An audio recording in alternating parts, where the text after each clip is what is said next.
નમસ્કાર દર્શકો, આપ નિહાળી રહ્યા છો વિશ્વાસની જમાવટ ન્યૂઝ ચેનલ.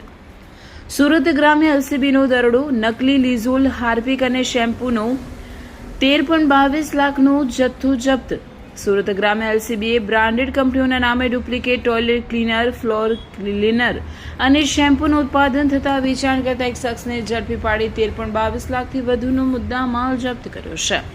આ કાર્યવાહી પરવાણા પોલીસ સ્ટેશન હદમાં આવેલ જોડવા ગામની શિવ પેલેસ શોપિંગ સેન્ટરની દુકાનોમાં કરવામાં આવી હતી. પોલીસ મહાનિરીક્ષક પ્રેમવીરસિંહ અને સુરત ગ્રામ્ય પોલીસ અધિક્ષક રાજેશ ગઢિયાના માર્ગદર્શન હેઠળ એલસીબીની ટીમે ઔદ્યોગિક વિસ્તારોમાં ડુપ્લિકેટ બ્રાન્ડેડ ઉત્પાદનો સામે ખાસ અભિયાન હાથ ધર્યું હતું. દરમિયાન એલસીબીના પીએસઆઈ એચવી મસાણીને બાતમી મળી હતી કે જોડવા ગામમાં વિવેક ફળદુ નામનો વ્યક્તિએ આધાર બિલ વિના જાણીતી કંપનીઓના નામે નકલી પ્રોડક્ટ્સનો જથ્થો સંગ્રહ કરી વેચાણ કર્યો છે. બાતમીના આધારે પોલીસ ટીમે દરોડા પાડતા હિન્દુસ્તાન યુનિલિવર, રેકેટ, બેન્કીઝર અને ઇમામે જેવા પ્રતિષ્ઠિત કંપનીઓના નામે તૈયાર કરાયેલા શંકાસ્પદ ટોયલેટ ક્લીનર, ફ્લોર ક્લીનર અને શેમ્પૂનો મોટો જથ્થો મળી આવ્યો હતો. આરોપી પાસે આ માલ સંબંધિત કોઈ લાયસન્સ કે કાયદેસર દસ્તાવેજો મળી આવ્યા ન હતા. પકડાયેલ આરોપીની ઓળખ વિવેક દીપકભાઈ ફળદુ, રહેવાસી કામરેજ, સુરત તરીકે થઈ છે.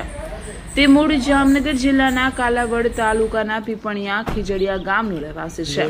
પોલીસે દરોડા દરમિયાન લીઝોલ ફ્લોર ક્લીનરના 430 કેન, હાર્પિકના 532 કેન, સનસિલ્ક શેમ્પૂની 15 બોટલ, ઇમામી કેશ કિંગ શેમ્પૂની 70 બોટલ તેમજ અન્ય 117 શેમ્પૂની બોટલો સહિત કુલ 13,22,436નો મુદ્દામાલ કબજે કર્યો છે. આ સમગ્ર મામલે સંબંધિત કંપનીઓના લીગલ અધિકારીઓને જાણ કરવામાં આવે છે અને નકલી બ્રાન્ડેડ ઉત્પાદનોના ઉત્પાદન અને વેચાણ અંગે કાયદેસરની કાર્યવાહી શરૂ કરવામાં આવે છે. પોલીસે આ ગેરકાયદેસર નેટવર્કમાં અન્ય કોઈ વ્યક્તિ સંડોવાયેલો છે કે નહીં તે દિશામાં પણ વધુ તપાસ હાથ ધરી છે. અહેવાલ પ્રવીણ પરમાર, સુરત.